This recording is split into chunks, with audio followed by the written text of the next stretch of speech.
Banking, the greatest scam on earth.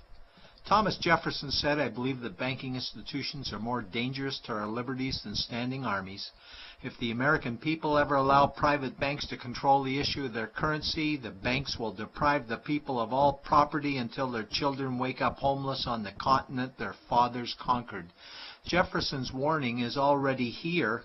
40 million Americans are living on food stamps. Millions more are now homeless, living in tents, all because of one institution, the Federal Reserve System. The Federal Reserve is a group of private bankers who have stolen the money creation process from the American people. Most people still believe the Fed is an agency of the government working in our best interests. It is not. There is no greater form of evil in the world today, so let's explore the banking scam. None of us have ever been taught anything about money. The reason is to prevent us from learning the truth that money is a trick and money is a trap. When solving any crime, there's a universal truth: follow the money, but with the banking scam, follow it backwards. Where does money come from? The world's money supply is always growing. Where does all the new money keep coming from? Money comes from privately controlled global banks like the Federal Reserve System. They create money every day, which increases the world's money supply. Because all banks are either owned or controlled by private bankers, the real question is, how do private bankers create new money? And the answer is they create it out of thin air.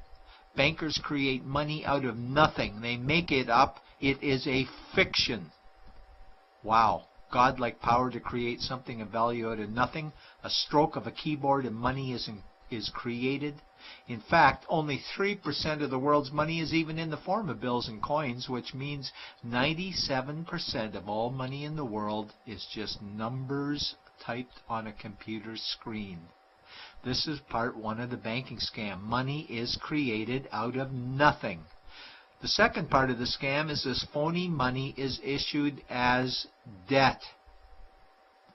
What is debt exactly? Well, when you consider we work our whole lives to pay it off, you could say debt is slavery. But whose debt is this phony money? It's our debt, all of it. It's our debt when we use credit cards, we get student loans, borrow money for mortgages, all bank borrowing. And it's our debt again when the government borrows, which is each and every day. In today's world, money is debt and debt is money, and don't forget the interest charges. Money equals debt and debt equals slavery, therefore money equals slavery. Our monetary system is a carefully concealed system of slavery. Why? Because our government can create the same money for free with no interest charges, just like they used to, as the Founding Fathers designed it inside the United States Constitution for our protection against private bankers. The third part of the banking scam is very evil. When bankers create money from nothing and issue it as debt, they only create the principal portion of the debt. They do not create the money for the future interest payments. There is not enough money in existence for all of us to make our interest payments. In fact, our money creation system is even mathematically impossible. Money issued by the banks, principal debt, does not equal the money demanded back to the banks, principal plus interest. We are forced to play a game of musical chairs to see who can make their debt repayments. This guarantees a world of bankruptcy, competition, and scarcity of money. For example, we go to the bank to borrow money for a house, let's say $100,000. The moment we sign the loan document, the bank creates the money out of thin air. A $100,000 debit gets registered for us and a $100,000 secured credit for them.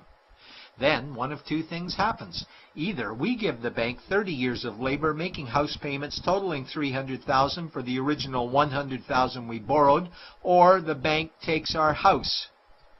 The bankers get either our labor for life or our house, and often they get both, all from money created out of thin air and issued as debt, for money made out of nothing. This is why all the bankers end up with all the assets. The fourth part of the banking scam is inflation. People think inflation is prices and costs increase. A better answer might be the value of our money always goes down. Inflation is created every time the central banks print money, which is every day. Where does all this new money get its value? The answer is it steals its value from the existing money supply, where our savings are. Our savings are disappearing because of the new money they're printing. If money creation was in balance with goods and services, there would be no inflation. Prices would stay the same. But the reality is banks always print money, driving prices ever higher, which steals the value of our savings, making them disappear. Since the private bankers created the private Federal Reserve in 1913, the United States dollar has lost 97 cents in purchasing power. An item in 1913 that cost $100 in 2011 cost $2,230, a price increase of 2,130%. This is the banking scam. 4 parts. Private bankers create money out of nothing and charge interest on it. There is no money created for the future interest payments, and inflation steals our savings every day. In order for the banking scam to be pulled over our eyes, the bankers need help from the likes of paid-for politicians and appointed civil servants, military-industrial complex, mainstream media, multinational corporations, and the bankers' good buddies. For example, what do our banker-controlled television networks say about criminal bankers? "Oh, bankers are our saviors. Chairman is man of the year. He saved the world. Bankers really do deserve their bonuses. They're so smart." And what do our banker-owned G20 politicians say we need to do?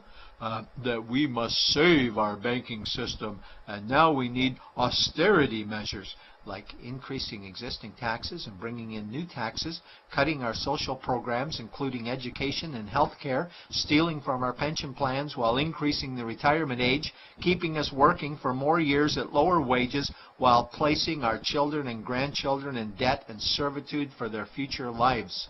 We are being lied to that we must go deeper in debt for bailouts, stimulus packages, quantitative easing, saving the too big to fail banks, credit easing, currency interventions, all names that mean the same thing, more debt to us. Is it not strange that the solution to too much debt is always more debt to us? And where is all this money going? It's going to the banks and to the bankers. They are stealing our money right now. 0.1% of the world's population owns 2/3 of the world's wealth. This means that 99.99% of the world's population own less than 1/3 of the wealth, a decreasing amount because these guys are stealing it.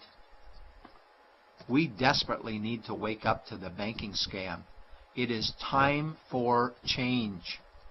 To retake control of our money system, we must stop supporting the banking scam.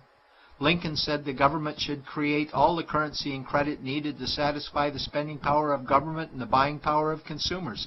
Money will cease to be master and will then become servant of humanity.